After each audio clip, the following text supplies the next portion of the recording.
You are about to witness history in the making.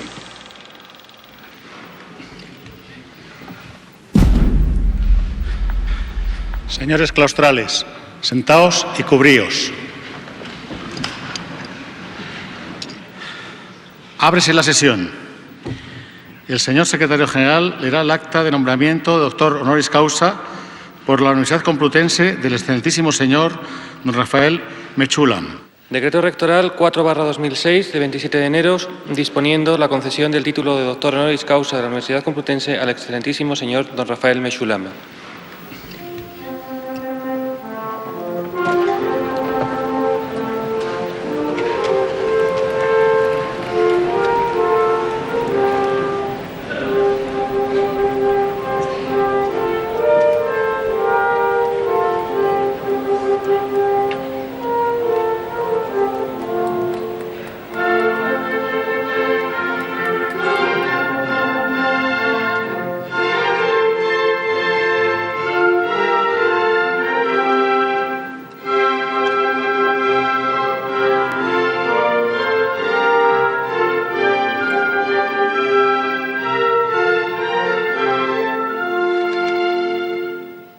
Why did you agree to let me make this documentary about you? Well, unfortunately, I don't know how to say no. And when a friend asks me, I normally will say yes.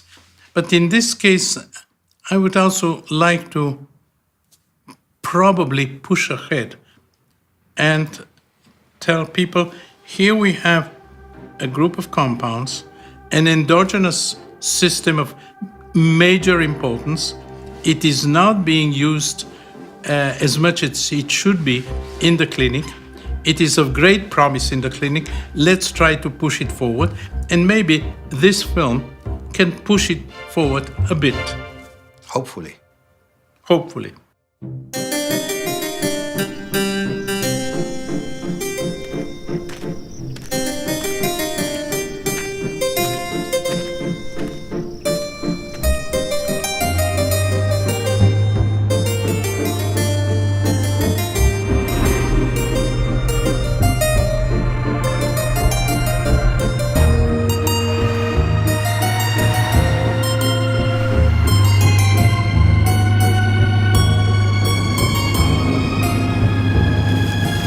So this is your daily way to work for the last, how many years? 40 years, 45 years. I moved from Rehovot to Jerusalem in 1966, a year before the war. And I've been here ever since.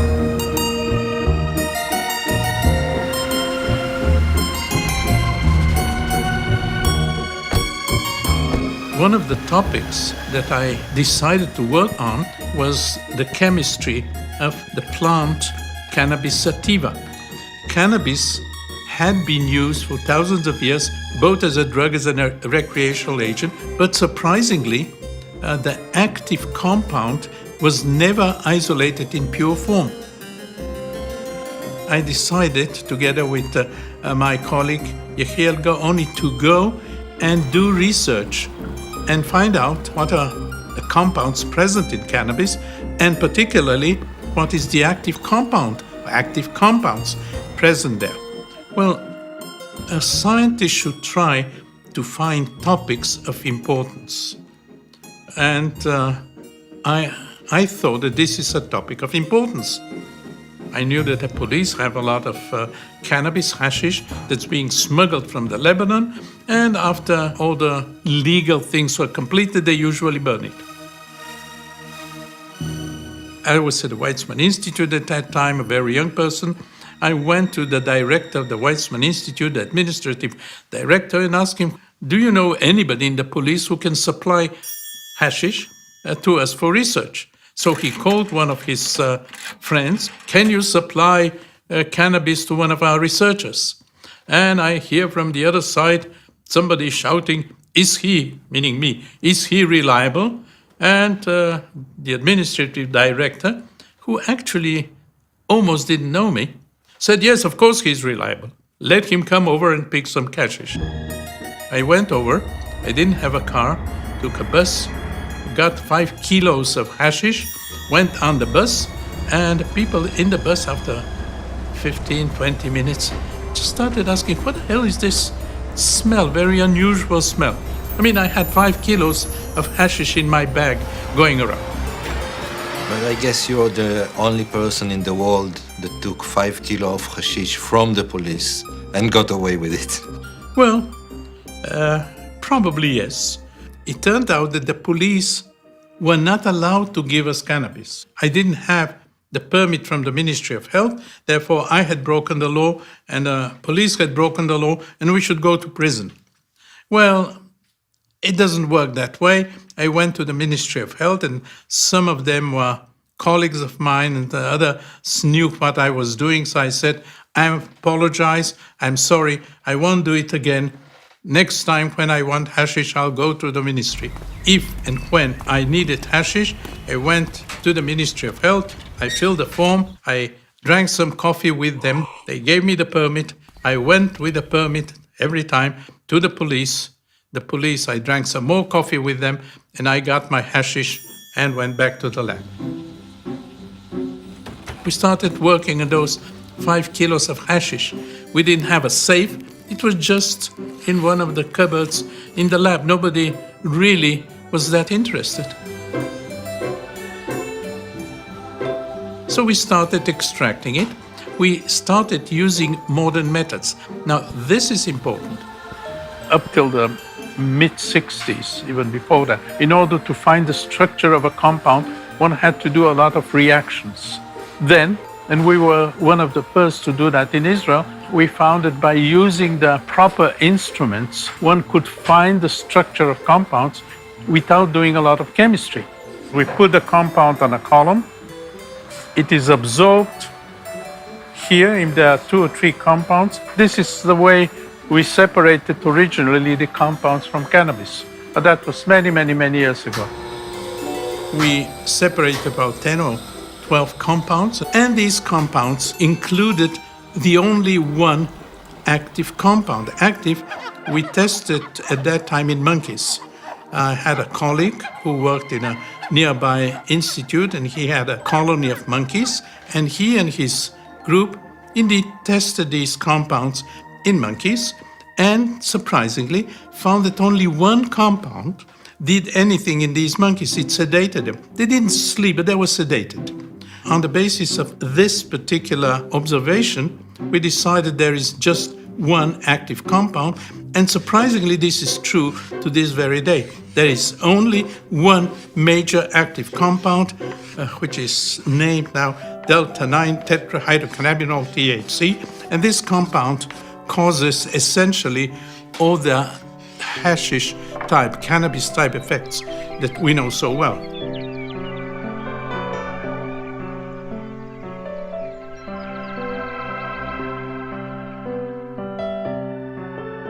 We wanted to see whether this compound, which acts on monkeys, acts also on humans. So we did a small experiment. There's a wonderful story. It was many years ago about the cake, the special cake that Dalia made. Well, that was the real testing of THC. We had a few of our friends take 10 milligrams of pure THC on a piece of cake that my wife prepared, and 5 took only the cake without the THC, and we compared the effects. None of us had ever used cannabis before. As a matter of fact, very few people had used cannabis at that time in Israel. All those that took the THC were affected, but surprisingly, they were affected differently. Some said, well, we just feel kind of strange in a different world. We want to sit back and enjoy it. Another one said, nothing happens, but he didn't stop talking all the time. A third one said, well, nothing happens, but every 15, 20 seconds, he will burst out laughing. These effects are well known today. People are differently affected. In one case, however, one of the participants got into an anxiety state. She felt, I believe, that her psychological guards, if you wish, were breaking down, and all of a sudden she was open to everybody. So she really got into an anxiety state. In some cases, we definitely see anxiety attacks. Most do not. Most just feel kind of a little bit disoriented, maybe a little bit sedated, maybe a little bit open to discussion and socially open to whatever is being discussed. You remember what kind of cake it was? Well, it was a very tasty cake. But if you want any details, I can ask my wife the exact details. Well, I'm married to Dalia. We've married for a few years, about 60 years now, almost. Can we go back to the time that you met? We were friends in the army, and then a couple of years later we got married. As a matter of fact, we got married while I was still in the army. We lived in Tel Aviv, and I worked in Rehovot, and then 1966 we moved to Jerusalem, and we've been here ever since. בוקר טוב. שלחתי. תודה. In this particular apartment ever since. שלום, בוקר בוקר טוב. מה שלומך? סביר, סביר. אמנם מה אפשר לצפות מיום שמתחיל בזה שצריך לקום? I'm lazy and I forget things, and Dalia, I feel that Dalia has to be next to me if I want to survive on a trip.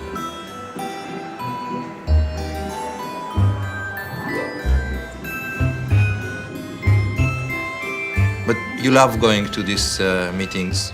Well, meetings are useful in many ways. People learn what other people are doing and going to do. What they have done is published, so I don't have to go to meetings to learn what other people have done in the past. Manuel, Nice to see you. Most meetings are just getting people from different aspects of a topic. They talk to each other and maybe something new comes out. If you really look at the history and what's been going on ever since he discovered THC, he's not just discovered THC and then just, relied on that and didn't do much, but he continued to have such a vision for the next step and the next step and the next step. 9, 8. Is that a test for whether I'm intoxicated or not? Yes.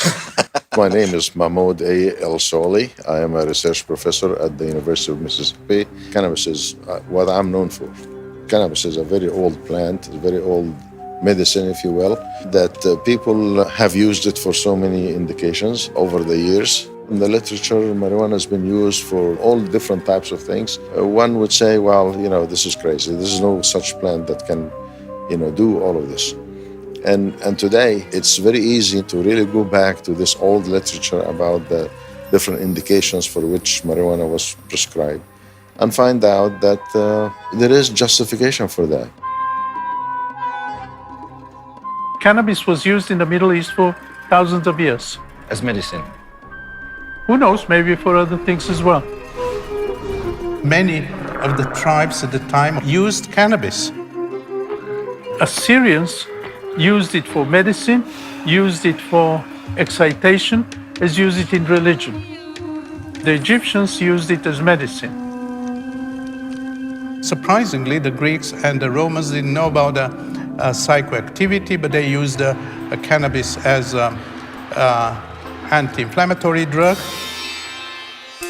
Cannabis in India was used by people who want to be delivered from all worries and care.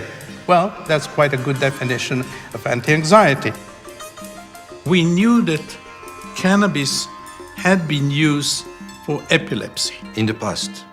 In the past, there is, for example, a translation of Arab story of the 15th century, and it says that one of the Arab leaders had epilepsy. Physician came over and gave him cannabis, and it cured him, but he had to take it for his entire life. So the field kind of told us, try it on epilepsy. We first tried it in animals, and it worked. So at this point, we decided to go into humans. Trial took place In Sao Paulo, they had about 10 people that had epilepsy that could not be affected by the known drugs. We started giving them high doses of cannabidiol, 200 milligrams per day. And you were producing the cannabidiol from hashish? For almost 40 years, we didn't produce it. We isolated it. We separated it from hashish. Hashish contains about 4%, 5% cannabidiol. So it is really quite difficult to isolate, to obtain large amounts, but we did that. We were happy to note that indeed they had no seizures while they were taking cannabidiol. And it was published, and nothing happened afterwards. So far, 34 years later, this is the only publication of cannabidiol in humans against epilepsy.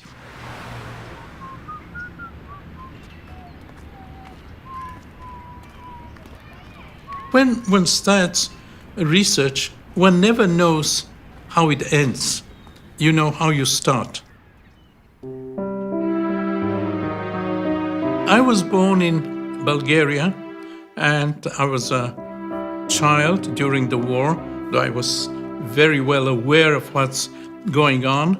My father, before the war, he was a physician, and he was head of the Jewish hospital in Sofia, in addition to his private practice. When the anti-Jewish laws were put into effect, and there were very severe anti-Jewish laws, he decided that maybe, just maybe, going to one of the small villages which badly needed doctors, he and his family will be in a safer place than staying in Sofia, where the laws were obvious all the time.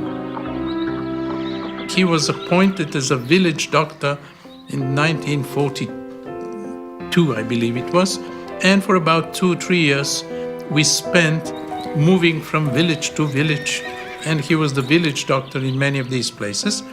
And I didn't feel so bad at that time. In the village, the doctor was considered an important person, and so we were treated very well, and there was no anti-Semitism, and we had no major problems. But at some point, somebody decided that my father should be taken to a concentration camp, and he was taken to a concentration camp, and the concentration camp burnt. And my father was the only doctor on the spot, not that he could do much, because he had no drugs, nothing to help them, but he helped them to a certain extent. Then he was shortly thereafter released. Luckily, the Bulgarian Jews were not killed. The conditions were bad enough, but Bulgarian Jews were not killed. My uncle saved them. How? There was, in the Ministry of Interior in Bulgaria, they were planning to send all the Jews to Poland, to the extermination camps. So the leaders of the Jewish community said, look, we have to know in advance what they're planning. My uncle was a young man, very representative, really everybody loved him. They say, you find one of the secretaries and become her lover, and she'll tell you everything.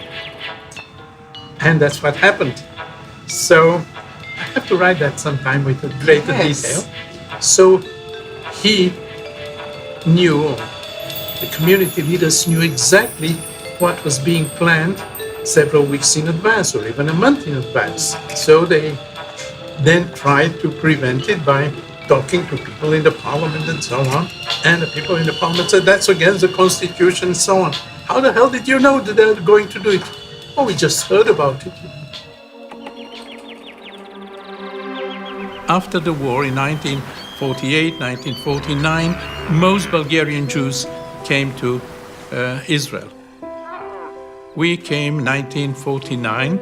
I worked for a limited period of time as a land surveyor, and later I went into the army, spent a couple of years in the army doing research, as a matter of fact, research on insecticides, and I took my PhD degree on a topic, natural products related to biological problems.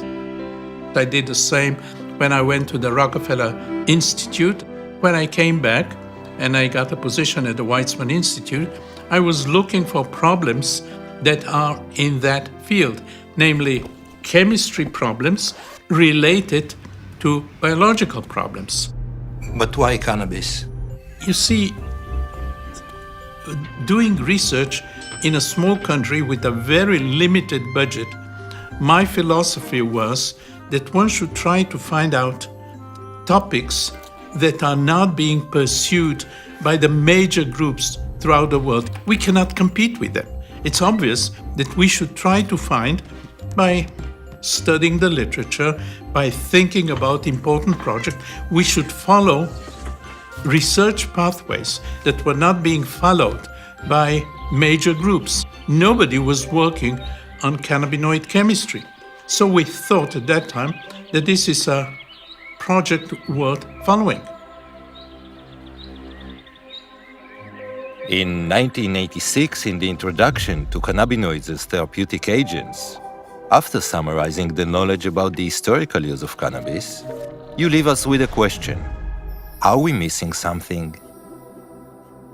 What is that thing? We knew a lot about the plant cannabinoids. They had been evaluated in the test tube. They had been evaluated in animals, to a certain extent in human patients, but nothing was known at that time about the mechanism.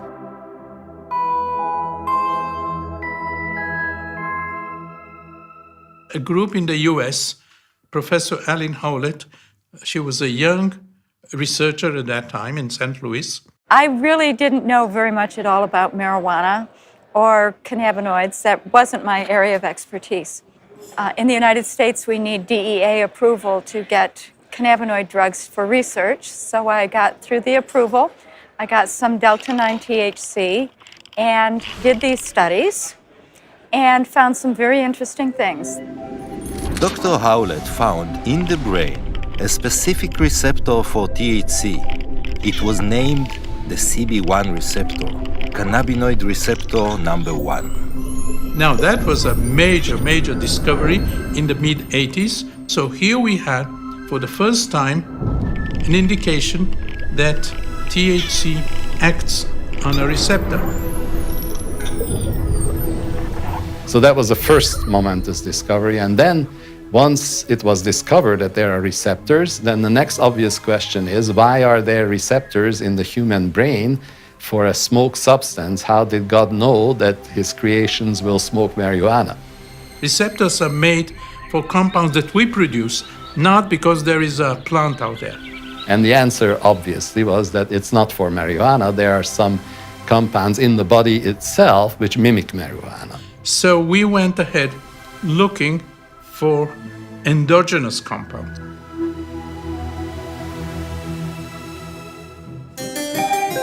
In my lab, there were 3 collaborators who contributed a lot in this research. My name exactly is Lumír Ondřej Hanuš. I went for socialism in Czechoslovakia. Professor Mechoulam invited me. I'm here already 23 years. 23? I came just for 1 year and it's a little bit extended. 1 year, it was not enough for research. We already had here postdoc Bill Devane, Dr. Bill Devane. In the States, I go by Bill. In Ireland, I go by Will. Okay, run over. He used to come late in the afternoon and work throughout the night. And Aviva Breuer, she worked with me in the lab for about 30 years. She still works with me in the lab. She used to come early in the morning. So sometimes they would meet here. If it was 5 o'clock in the morning, she would come in and he was just about to leave. In 3.5 years, we never had a lab meeting.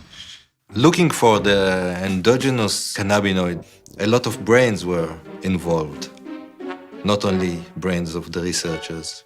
Well, we initially worked on brains of pigs. It is generally accepted that the organs of pigs and the organs of humans are somewhat closely related. And probably pigs and humans are also somehow closely related. Well, I'm not sure that the pigs will be very happy to be related to humans, but that's something else. So we wanted to work on pig brains. And the pig brains are not so easy to get in Jerusalem. It's not kosher. I took my car, Bill and I went to Tel Aviv, bought a few kilos of pig brain. The butcher thought that we are having a party. We were going to do something with it, cook the brain. Each time when we came to buy it again, so price was higher. At the end, it was very expensive. I got the brain and just made some fractions and put it over a silica sand column and separated a few fractions and tested them for how they bound to the receptor. And I thought, oh, it won't take long, you know. I came just for 1 year, but after 1 year, with Bill, still we didn't have pure compound. So we asked Professor Mechoulam to extend. Shalom. A few other labs were already looking for compounds. He thought we might be scooped by some other lab. But we told him, just try it with us. We are very close.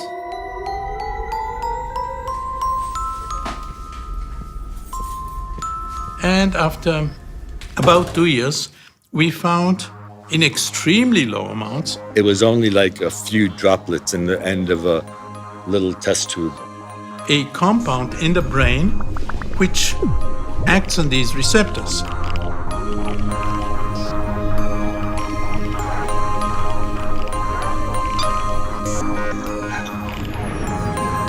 And of course, as with every important discovery, no single lab usually has all the expertise. So Rafi was such a well-known figure in the field that he was able to put together a team of outstanding colleagues, including Roger Pertwee. I'm professor of neuropharmacology at the University of Aberdeen. Considered one of the top experts in cannabinoid receptor research. But they then needed to see whether it behaved like we expect a cannabinoid to behave. So we just developed a new assay for doing that. So they sent me some anandamide, and we were able to show in our laboratory that it did behave like we would expect a cannabinoid receptor agonist to behave. We've had other collaborations since then, but that was very much the most exciting one. We hadn't figured out the name of it yet, though. The chemical name is arachidonoyl ethanolamine.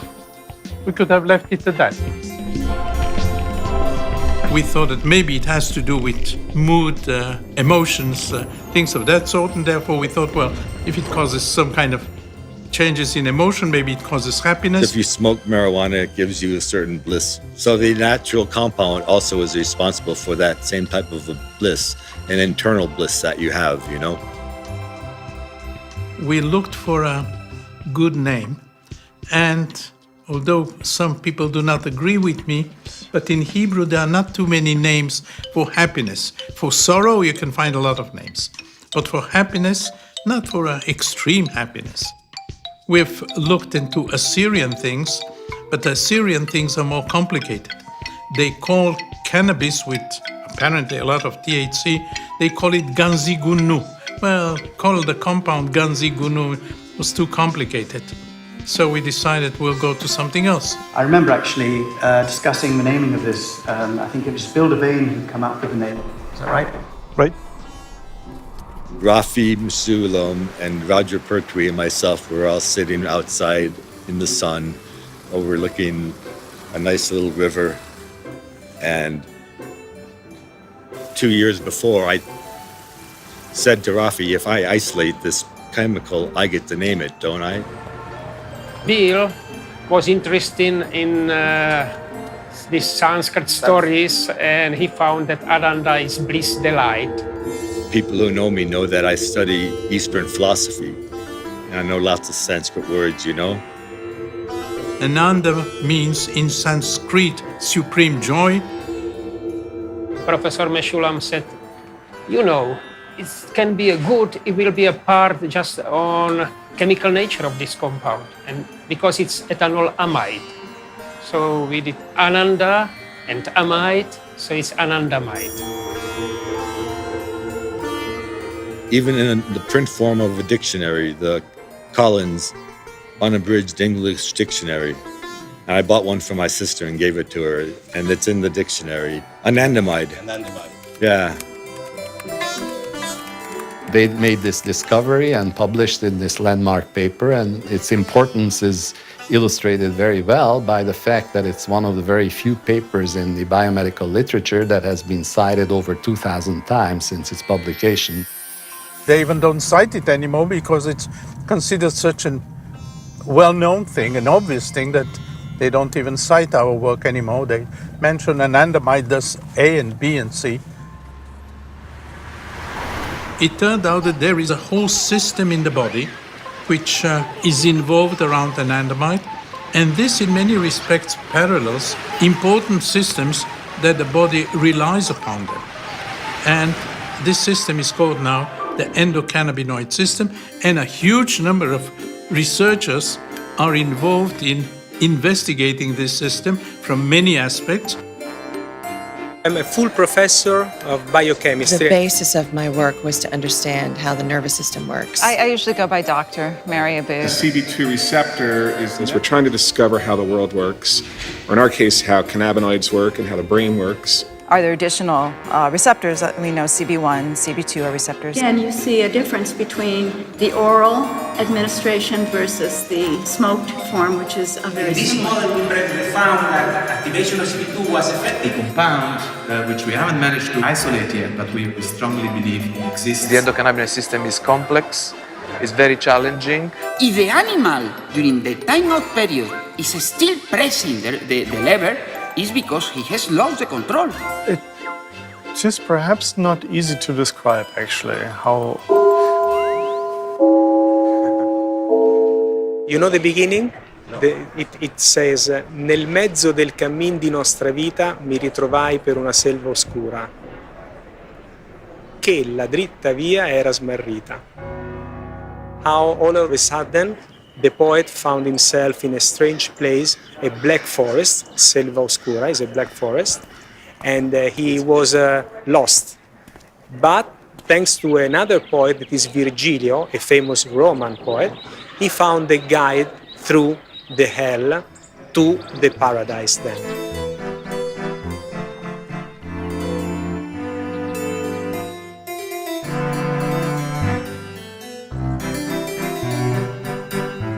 לפני הרבה שנים עשיתי דווקא דברים טובים, הייתי מצלם מקרוב מאוד דברים, והם נראו מאוד מעניינים ויפים, אבל זה מה שאי אפשר לעשות הכל. אז זה מה שנשאר. Well, many years ago I had the time to play around with photography, but that was many years ago. Unfortunately, I don't have time for hobbies. אנחנו צריכים להתחיל לזוז. As scientists, indeed as intellectuals, we should try always to be skeptical.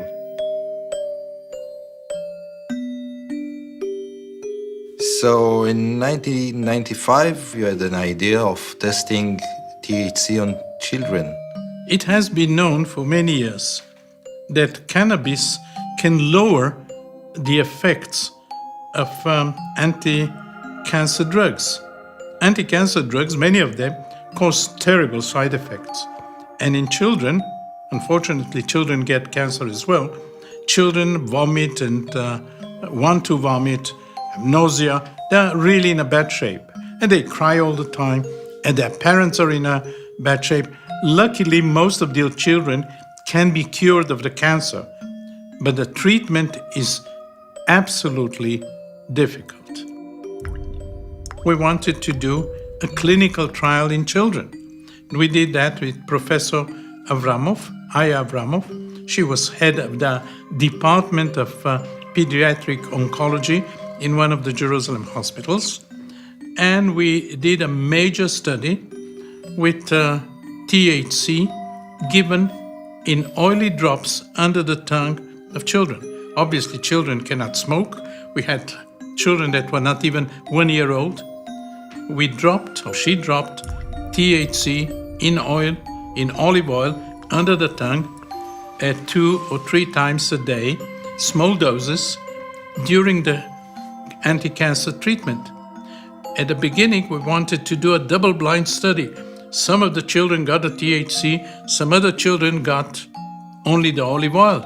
After a week, she told me I'm not going ahead with that. I know exactly who is getting the THC. I know exactly who is not getting it. There was a complete separation. Those that didn't get it continued to vomit. So she went ahead doing an open study, and she gave THC, pure THC, under the tongue about 400 times, which means that those that were involved in the experiment got it every time they were treated with whatever they were being treated. And at the end, we saw that we had complete block of vomiting, complete block of nausea by small amount of THC, which did not cause any psychoactivity, nothing. So here we had a complete therapeutic effect. And we published that, and again, essentially nothing happened.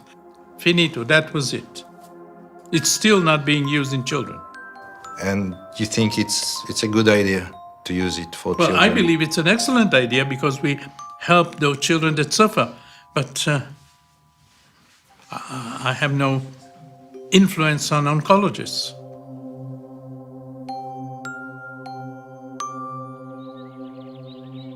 If there is a cancer patient who's got pain and that pain is not being controlled well by other kinds of drugs, they're on cancer chemotherapy, they're vomiting, I think it's unethical to withhold a drug from them that can be very useful to help them in their pain management and in their ability to cope with their disease.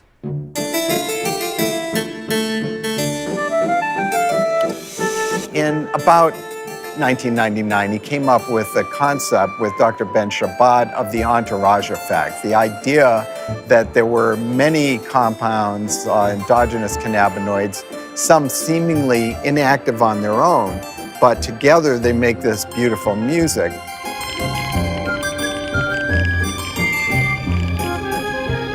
They create an entourage effect that greatly increases activity. Rafi basically spoke to me about this entourage idea, and he made a very nice comparison, you know, like politicians, if they go alone to places, nobody pays them any importance. If they go accompanied by perhaps less active components, just the fact that the politician or the minister or the president is accompanied by many people makes it more important. So this is the entourage effect. I feel that the same applies to the components of the cannabis plant itself. And so many of these are what are called minor cannabinoids, contribute to an overall effect that you cannot produce with a single molecule. This has been a key concept in what the work I've tried to do under his influence. I was convinced that one should only test pure compounds with one target, whereas it's the combination sometimes of the compounds that can do the trick.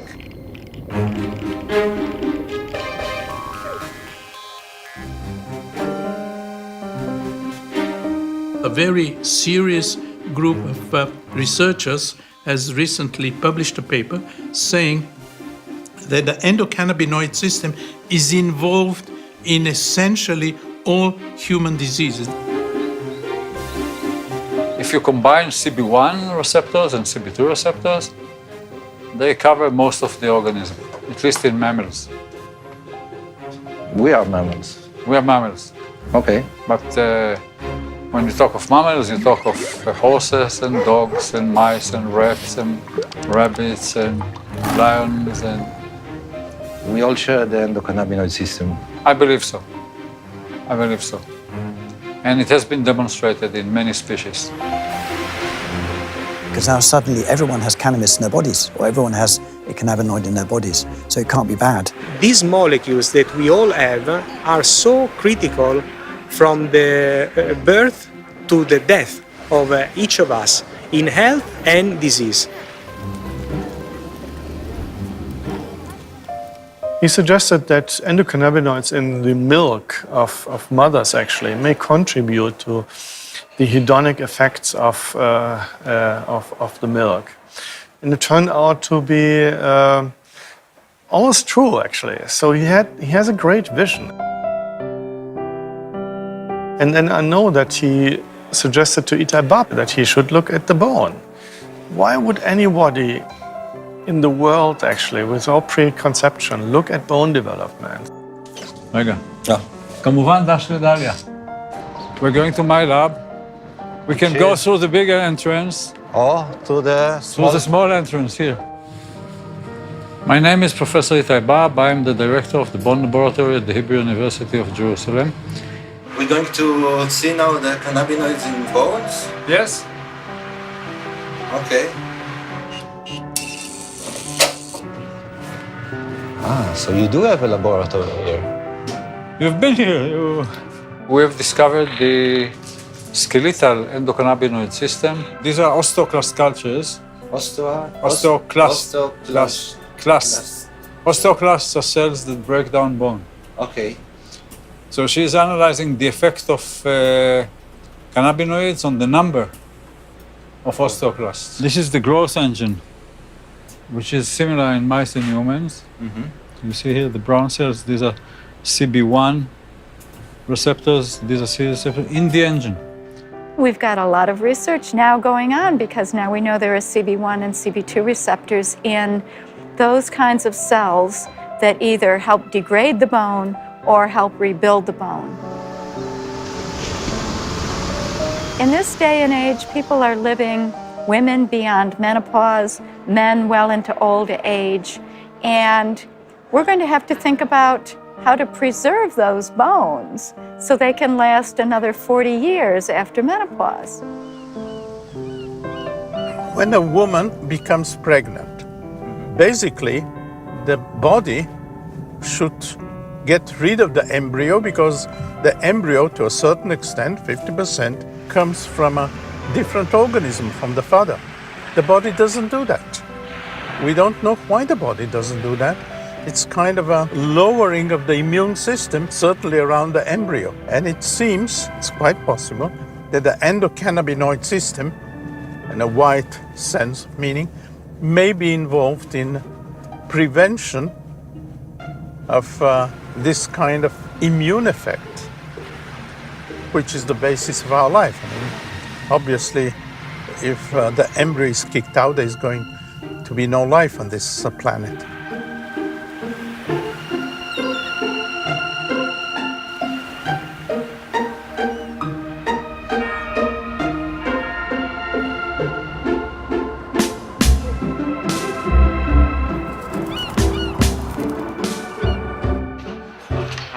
You're checking in then, sir? Yes. I need you to fill in all this here, okay? According to your whimsy. Thank you. You're most welcome. And where are you from, sir? Israel. Israel, oh. Well, that's very cool. That's cool. You know why? Why? Because the first guy to discover tetrahydrocannabinol is actually an Israeli man. Thank you very much. You're welcome. Okay, thank you. Shalom. תוכל לחתום לנו למזכרת? הנה, אפילו הבנות רואות שאתה מתחיל להיות סלב כבר. You are named as the grandfather of cannabis research or cannabinoid Well, I'm a research. grandfather of 7 grandchildren, and I'm very happy with them. So you're not accepting the title, the grandfather of cannabis research. We started research when essentially nobody was doing research. So if this is the grandfather, okay, so I'm a grandfather.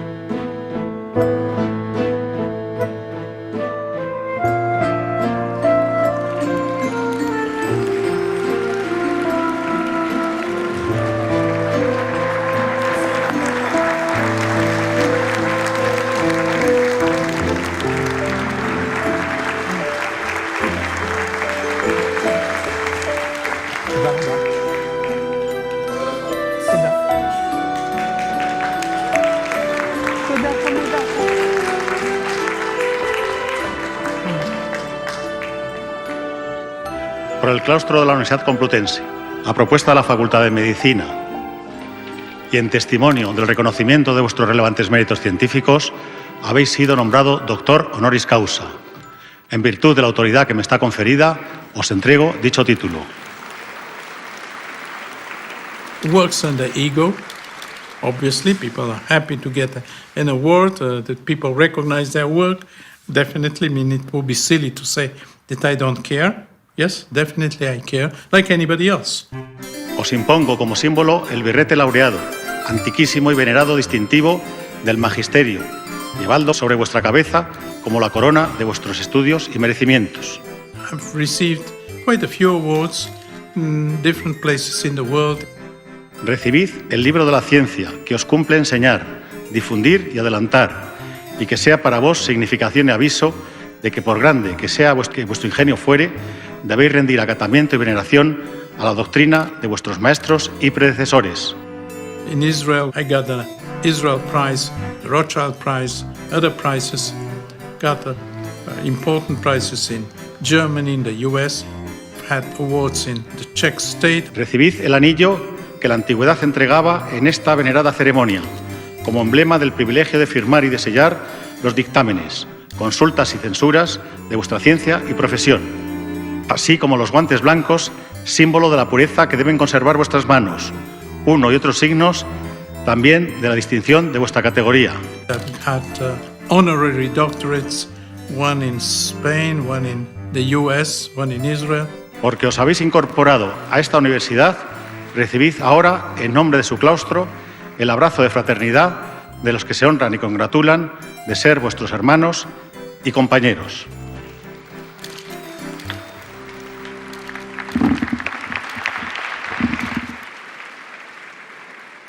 The National Institute of Health gave me an award recently.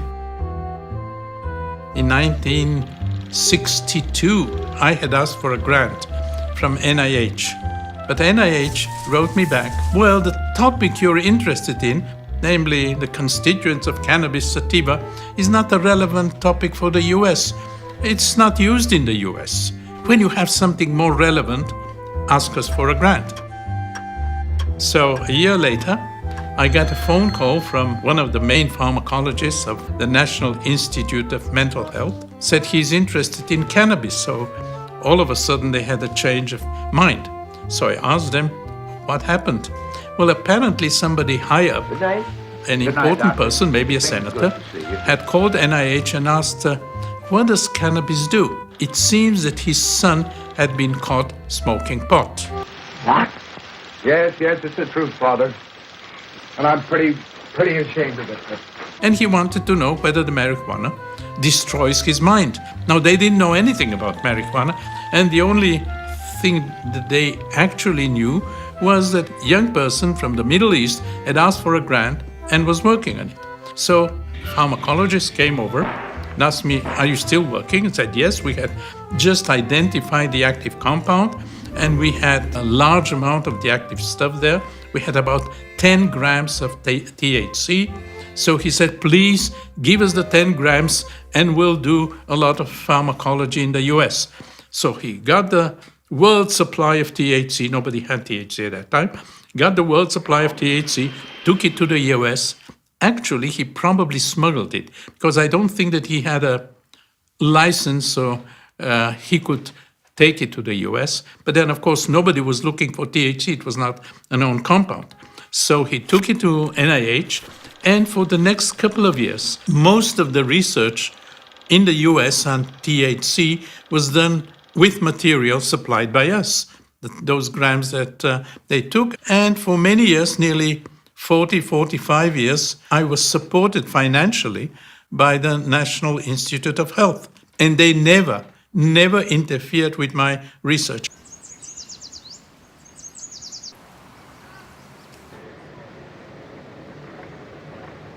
The cannabinoid field was starting to really come online, and there was this big connection with endogenous cannabinoids and exogenous cannabinoids and pain.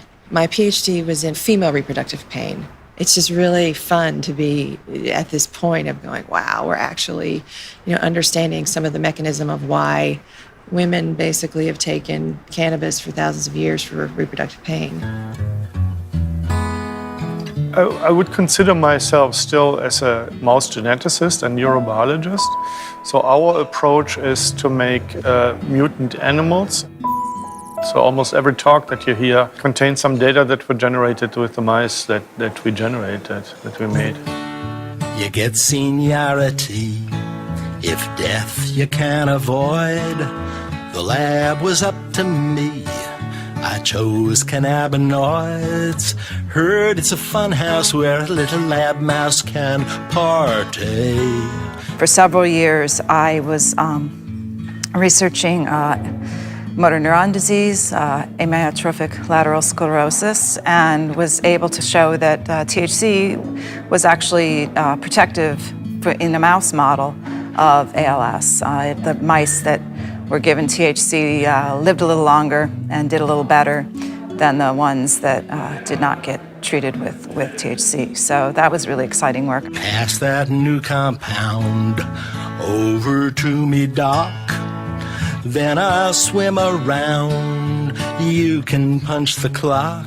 Work on mice has been done in so many areas that I normally joke, saying that if I were a mouse, I can be treated for just about every disease around. Well, it is partly true. I ain't cynical, life's a clinical trial for mouse or man. Anandamide and 2-AG, although they were discovered almost 20 years ago, 15, 20 years ago, they have never been administered to a human. So we speak about mice. Well, mice are nice animals, but they are definitely not humans. Let me nibble your cannabis-roll. Just let me nibble your cannabis-roll. Obviously, mice can be treated with cannabinoids for cancer. Mice can be treated for all kinds of other diseases, which in humans, the answer is no, it has not been tested. Can cannabis cure cancer? Well, first of all, we know that THC lowers the effects of cancer treatment. But what you're asking is it an anti-cancer drug? And the answer is, I don't know. And the reason for that is silly. It has been tested in the test tube. THC has been tested, cannabidiol, crude cannabis has been tested in the test tube. And yes, in many cases, it blocks the development of cancer cells, yes. Professor Guzman is a major researcher in Spain. He has worked on the mechanisms through which cannabinoids act on cancer. In our hands, classical cannabinoids are the ones that work best by large in inducing cell death in cancer cells. THC comes from cannabis or comes from synthetic? THC coming from cannabis. Oh, okay. So it's THC, the real THC. Now we know that cannabinoids can exert anti-tumor actions in animals, not only in brain tumors, but in many different types of tumors. We know that cannabinoids act not only by inducing cell death through that specific mechanism called apoptosis, but we know that cannabinoids can tackle other processes of cancer cell growth, such as angiogenesis, metastasis, cell cycle, etc. He even did a small clinical trial. We did a trial with 9 volunteers that had a very malignant form of brain cancer, glioblastoma multiforme, and we observed some positive effects of cannabinoids in survival of the patients and also on tumor growth, based both on imaging techniques, magnetic resonance imaging, and also based on the measurement of some biomarkers of tumor progression. Though we have done quite a lot in the field of cannabinoids and endocannabinoids, we have not done enough in clinical trials. This is something that has to be done. If this is not done, we will certainly miss a lot and we will not be helping human patients. It should be done. I have one dream that comes on and off in very different ways. I'm in a city that I don't know, and I don't know how to go back to the hotel I'm staying, and I don't remember the name of the hotel, and I get into an anxiety and I wake up. And this has happened many, many times. So I think it has to do with whatever happened in the Second World War, when my parents told me, remember these names and these addresses, because if we disappear, you should go there. Which is, well, not very pleasant, which is quite a shock, probably to a child. And of course, we were very afraid that we'll be separated, my parents and I. I was afraid. I now remember more than I did over the many, many years that have passed since then. All the people, they start remembering things that happened in their childhood.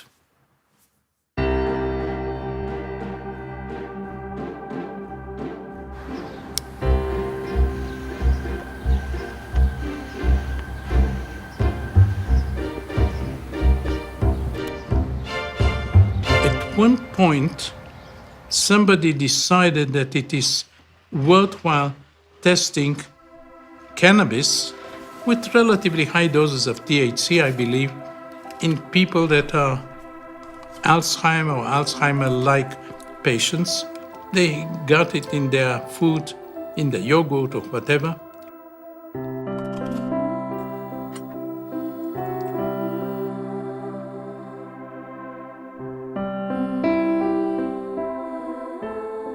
Some of them, I believe, not all of them, but some of them were in a better shape. Some of them started speaking, their eyes became brighter. In one case, an ex-writer started writing again.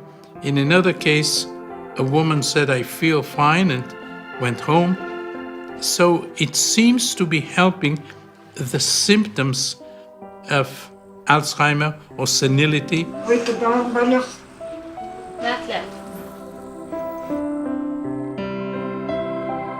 Alzheimer at the moment is a huge, huge problem, and there is very little that can be done for Alzheimer patients. So maybe if it is well researched in the future, we should know how to help these patients.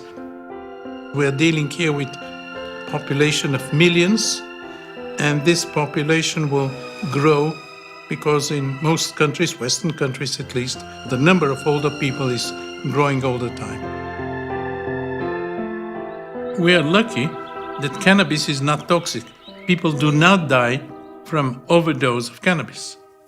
Most appropriately for a cannabinoid meeting, we're ending on a high, really, in the form of a talk by Raphael Mechoulam, who's of course the father of modern cannabinoid research, no doubt about that. And I would like to end with something that's really crazy speculation. Each one of us has a different personality, and we have no idea why. Why do we have different personalities? Well, part of it is the effect of the environment, okay? But part of it is genetic, and we don't know why we have different personalities. One way of explaining it is there are several hundred compounds, endocannabinoid-like compounds.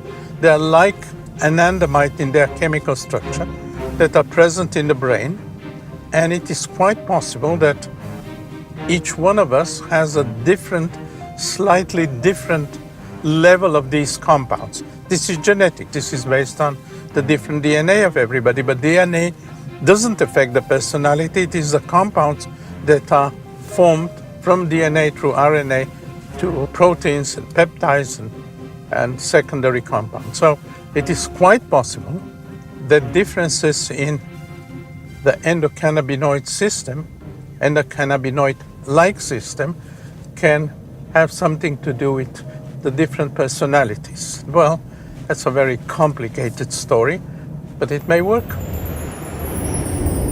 I went to a mathematician and told him, look, I believe that there are 8 billion people on this planet, and I believe that there are 8 billion different personalities. Is it possible that the 200 compounds that we have may be involved? He said, of course. There are so many possibilities that the ratios of 10 of these to 10 of others and so on will cause that. This is a crazy speculation, but at some point we'll have to find the biochemical basis of why we are different.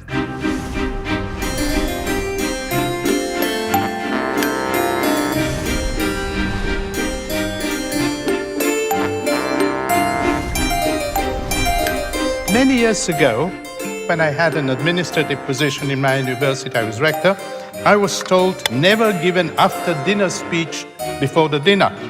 And I sincerely apologize for doing so now. He used to get the hash from the police, and we used to chop it up in the lab. It's 555 nanometers, and it's the healthiest for your eyes. This is from cannabis. If you are in the nature green, it's the healthiest. Yes. It's 555 nanometers. Popular media is very powerful and very convincing. We should try to go to the basis of these media presentations and be convinced that the facts support the conclusions. This is true for every sphere of life and certainly for every scientific area. And I want to thank many of my collaborators. We've drank coffee many, many times. I believe that the next paper will be drinking coffee as a scientific method, and So if Viagra can get the Nobel Prize, why not pot?